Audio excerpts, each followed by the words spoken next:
ओम शांति। आज 8 अप्रैल 2024 के साकार बाप दादा के मधुर महावाक्य। बाबा ने कहा, मीठे बच्चे, इन आँखों से जो कुछ देखते हो यह सब खत्म हो जाना है, इसलिए इससे बेहद का वैराग्य बाप तुम्हारे लिए नई दुनिया बना रहे हैं। प्रश्न, तुम बच्चों की साइलेंस में कौन सा रहस्य समाया हुआ है? उत्तर, जब तुम साइलेंस में बैठते हो तो शांति धाम को याद करते हो। तुम जानते हो साइलेंस माना जीते जी मरना। यहाँ बाप तुम्हें सदगुरु के रूप में साइलेंस रहना सिखलाते हैं। तुम साइलेंस में रह अपने विकर्मों को दग्ध करते हो। तुम्हें ज्ञान है कि अब घर जाना है। दूसरे सत्संगों में शांति में बैठते हैं, लेकिन उन्हें शांति धाम का ज्ञान नहीं है। ओम शांति। मीठे मीठे सिकिलधे रूहानी बच्चों प्रति शिव बाबा बोल रहे हैं। गीता में है श्री कृष्ण बोले, लेकिन है शिव बाबा बोले। श्री कृष्ण को बाबा नहीं कह सकते। भारतवासियों को मालूम है कि पिता दो होते हैं, लौकिक और पारलौकिक। पारलौकिक को परम पिता कहा जाता है, लौकिक को परम पिता कह नहीं सकते। तुमको कोई लौकिक पिता नहीं समझाते हैं, पारलौकिक बाप पारलौकिक बच्चों को समझाते हैं। पहले पहले तुम जाते हो शांति धाम, जिसको तुम मुक्ति धाम, निर्वाण धाम व वानप्रस्थ भी कहते हो। अब बाप कहते हैं, बच्चे अब जाना है शांति धाम। सिर्फ उनको ही कहा जाता है टावर ऑफ साइलेंस। यहाँ बैठे हुए पहले पहले शांति में बैठना है। कोई भी सत्संग में पहले पहले शांति में बैठते हैं, परंतु उन्हों को शांति धाम का ज्ञान नहीं है। बच्चे जानते हैं हम आत्माओं को इस पुराने शरीर को छोड़ घर जाना है। कोई भी समय शरीर छूट जाए, इसलिए अब बाप जो पढ़ाते हैं वह अच्छी रीति पढ़ना है। वह सुप्रीम टीचर भी है, सदगति दाता गुरु भी है, उनसे योग लगाना है। यह एक ही तीनों सर्विस करते हैं, ऐसे और कोई एक तीनों ही सर्विस नहीं कर सकते। यह एक बाप साइलेंस भी सिखलाते हैं। जीते जी मरने को साइलेंस कहा जाता है। तुम जानते हो हमको अब शांति धाम घर में जाना है। जब तक पवित्र आत्माएं नहीं बनी हैं, तब तक वापस घर कोई जा न सके। जाना तो सबको है, इसलिए पाप कर्मों की पिछाड़ी में सजाएं मिलती हैं। फिर पद भी भ्रष्ट हो जाता है, मानी और मोचरा भी खाना पड़ता है, क्योंकि माया से हारते हैं। बाप आते ही हैं माया पर जीत पहनाने, परंतु गफलत से बाप को याद नहीं करते। यहाँ तो एक बाप को ही याद करना है। भक्ति मार्ग में भी बहुत भटकते हैं, जिसको माथा टेकते उनको जानते नहीं। बाप आकर भटकने से छुड़ा देते हैं। समझाया जाता है ज्ञान है दिन, भक्ति है रात। रात को ही धक्का खाया जाता है ज्ञान से दिन, अर्थात त्रेता युग, भक्ति माना रात, द्वापर कलयुग। यह है सारी ड्रामा की ड्यूरेशन। आधा समय दिन, आधा समय रात। प्रजापिता ब्रह्मा कुमार कुमारियों का दिन और रात, यह बेहद की बात है। बेहद का बाप बेहद के संगम पर आते हैं, इसलिए कहा जाता है शिवरात्रि। मनुष्य यह नहीं समझते कि शिवरात्रि किसको कहा जाता है। तुम्हारे सिवाय एक भी शिवरात्रि के महत्व को नहीं जानता, क्योंकि यह है बीच, जब रात पूरी हो दिन शुरू होता है। इसको कहा जाता है पुरुषोत्तम संगम युग, पुरानी दुनिया और नई दुनिया का बीच। बाप आते ही हैं पुरुषोत्तम संगम युगे युगे, ऐसे नहीं युगे युगे। सत्युग त्रेता का संगम, उसे भी संगम युग कह देते हैं। बाप कहते हैं यह भूल है। शिव बाबा कहते हैं मुझे याद करो तो पाप विनाश होंगे। इसको योग अग्नि कहा जाता है। तुम सब ब्राह्मण हो, योग सिखाते हो पवित्र होने लिए। वे ब्राह्मण लोग काम चिता पर चढ़ाते हैं। उन ब्राह्मणों और तुम ब्राह्मणों में रात दिन का फर्क है। वह है कुख वंशावली, तुम हो मुख वंशावली। हर एक बात अच्छी रीति समझने की है। यूं तो कोई भी आते हैं उसको समझाया जाता है, बेहद के बाप को याद करो तो विकर्म विनाश होंगे और बेहद के बाप का वर्षा मिलेगा। फिर जितना जितना दैवी गुण धारण करेंगे और कराएंगे उतना उच्च पद पाएंगे। बाप आते ही हैं पतितों को पावन बनाने, तो तुमको भी यह सर्विस करनी है। पतित तो सभी हैं, गुरु लोग किसको भी पावन कर न सके। पतित पावन नाम शिव बाबा का है, वह आते भी यहाँ हैं। जब सभी पूरे पतित बन जाते हैं ड्रामा के प्लान अनुसार, तब बाप आते हैं। पहले पहले तो बच्चों को अल्लाह समझाते हैं, मुझे याद करो। तुम कहते हो ना वह पतित पावन है। रूहानी बाप को कहा जाता है पतित पावन। कहते हैं हे भगवान अथवा हे बाबा, परंतु परिचय किसको भी नहीं। अभी तुम संगम वासियों को परिचय मिला है, वह है नरकवासी, तुम नरकवासी नहीं हो। हाँ, अगर कोई हार खाता है तो एकदम गिर पड़ते हैं कि कमाई चट हो जाती है। मूल बात है पतित से पावन होने की।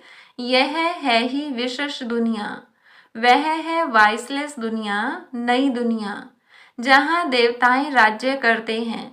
अभी तुम बच्चों को मालूम पड़ा है, पहले पहले देवता ही सबसे जास्ती जन्म लेते हैं। उसमें भी जो पहले पहले सूर्यवंशी हैं वह पहले आते हैं। 21 पीढ़ी वर्षा पाते हैं। कितना बेहद का वर्षा है, पवित्रता सुख शांति का।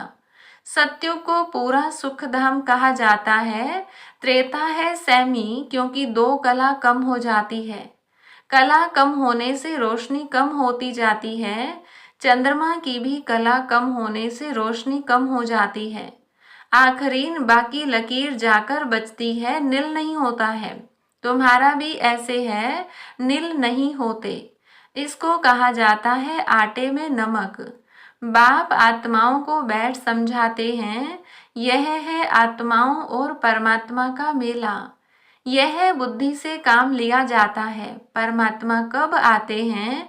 जब बहुत आत्माएं अथवा बहुत मनुष्य हो जाते हैं, तब परमात्मा मेले में आते हैं। आत्माओं और परमात्मा का मेला किस लिए लगता है? वह मेले तो मेले होने के लिए हैं। इस समय तुम बागवान द्वारा कांटे से फूल बन रहे हो। कैसे बनते हो? याद के बल से। बाप को कहा जाता है सर्वशक्तिमान। जैसे बाप सर्वशक्तिमान है, वैसे रावण भी कम शक्तिमान नहीं है। बाप खुद ही कहते हैं माया बड़ी बलवान है, दुस्तर है। कहते हैं बाबा हम आपको याद करते हैं, माया हमारी याद को भुला देती है। 1-2 के दुश्मन हुए ना, बाप आकर माया पर जीत पहनाते हैं। माया फिर हरा देती है।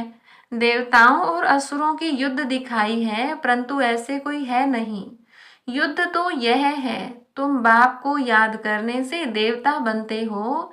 माया याद में विघ्न डालती है, पढ़ाई में विघ्न नहीं डालती, याद में ही विघ्न पड़ते हैं। घड़ी घड़ी माया भुला देती है। देही अभिमानी बनने से माया का थप्पड़ लग जाता है। कामी जो होते हैं उनके लिए बहुत कड़े अक्षर कहे जाते हैं। यह है ही रावण राज्य। यहाँ भी समझाया जाता है पावन बनो, फिर भी बनते नहीं। बाप कहते हैं बच्चे विकार में मत जाओ, काला मुंह मत करो। फिर भी लिखते हैं बाबा माया ने हार खिला दी, अर्थात काला मुंह कर बैठे। गोरा और सांवरा है ना, विकारी काले और निर्विकारी गोरे होते हैं। श्याम सुंदर का भी अर्थ सिवाय तुम्हारे दुनिया में कोई नहीं जानते। श्री कृष्ण को भी श्याम सुंदर कहते हैं। बाप उनके ही नाम का अर्थ समझाते हैं। स्वर्ग का फर्स्ट नंबर प्रिंस था, सुंदरता में नंबर 1 यह पास होता है। फिर पुनर्जन्म लेते लेते नीचे उतरते उतरते काले बन जाते हैं, तो नाम रखा है श्याम सुंदर। यह अर्थ भी बाप समझाते हैं। शिव बाबा तो है ही एवर सुंदर, वह आकर तुम बच्चों को सुंदर बनाते हैं। पतित काले पावन सुंदर होते हैं, नेचुरल ब्यूटी रहती है। तुम बच्चे आए हो कि हम स्वर्ग का मालिक बने। गायन भी है शिव भगवानुवाच, माताएं स्वर्ग का द्वार खोलती हैं, इसलिए वंदे मातरम गाया जाता है। वंदे मातरम तो अंडरस्टूड पिता भी है। बाप माताओं की महिमा को बढ़ाते हैं।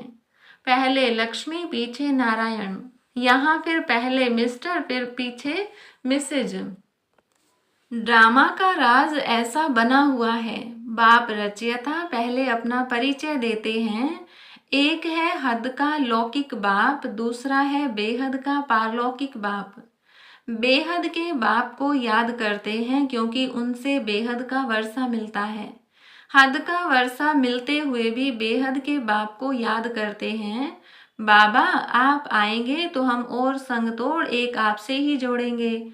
यह किसने कहा? आत्मा ने। आत्मा ही इन ऑर्गन्स द्वारा पार्ट बजाती है। हर एक आत्मा जैसे जैसे कर्म करती है, ऐसे ऐसे जन्म लेती है। साहूकार गरीब बनते हैं, कर्म है ना। यह लक्ष्मी नारायण विश्व के मालिक हैं। इन्होंने क्या किया यह तो तुम जानते हो और तुम ही समझा सकते हो। बाप कहते हैं इन आंखों से तुम जो कुछ भी देखते हो उससे वैराग्य है। यह तो सब खत्म हो जाना है। नया मकान बनाते हैं तो फिर पुराने से वैराग्य हो जाता है। बच्चे कहेंगे बाबा ने नया मकान बनाया है, हम उसमें जाएंगे। यह पुराना मकान तो टूट फूट जाएगा। यह है बेहद की बात। बच्चे जानते हैं बाप आया हुआ है स्वर्ग की स्थापना करने। यह पुरानी छीछी दुनिया है। तुम बच्चे अभी त्रिमूर्ति शिव के आगे बैठे हो। तुम विजय पहनते हो। वास्तव में तुम्हारा यह त्रिमूर्ति कोट ऑफ आर्म्स है। तुम ब्राह्मणों का यह कुल सबसे ऊंचा चोटी है। यह राजाई स्थापन हो रही है। इस कोट ऑफ आर्म्स को तुम ब्राह्मण ही जानते हो। शिव बाबा हमको ब्रह्मा द्वारा पढ़ाते हैं देवी देवता बनाने के लिए। विनाश तो होना ही है। दुनिया तमो प्रधान बनती है तो नेचुरल कैलेमिटीज भी मदद करती हैं। बुद्धि से कितनी साइंस निकालते रहते हैं। पेट से कोई मूसल नहीं निकले हैं। यह साइंस निकली है जिससे सारे कुल को खत्म कर देते हैं। बच्चों को समझाया है ऊंचते ऊंच है शिव बाबा। पूजा भी करनी चाहिए एक शिव बाबा की और देवताओं की। ब्राह्मणों की पूजा हो नहीं सकती क्योंकि तुम्हारी आत्मा भल पवित्र है लेकिन शरीर तो पवित्र नहीं है, इसलिए पूजन लायक नहीं हो सकते, महिमा लायक हो।